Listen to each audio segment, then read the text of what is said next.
न्यूजी land के खिलाफ दूसरे टेस्ट में एम्पायर ने सरफराज अहमद का आउट दिया, जिस पर सारिफीन की जानिब से एम्पायर को तनकीद का निशाना बनाया जा रहा है। पाकिस्तान और न्यूजीलैंड की टीमों के दरमियान कराची में दूसरा टेस्ट अभी जारी है। सरफराज अहमद के स्टंप आउट होते ही सोशल मीडिया पर बहस शुरू हो गई और सारिफीन की जानिब से कहा जा रहा है कि यह आउट नहीं है, सरफराज अहमद को बेनिफिट ऑफ डाउट देना चाहिए था। थर्ड एम्पायर एहसन रजा की जानिब से सरफराज को आउट करार दिया गया था।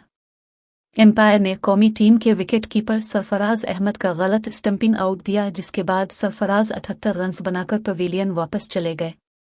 कमेंट में ज़रूर बताएं क्या ये आउट था या नहीं।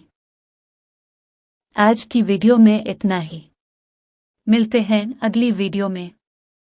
अगर वीडियो अच्छी लगी हो तो वीडियो को शेयर करें और हमारे चैनल को सब्सक्राइब करना ना भूलें।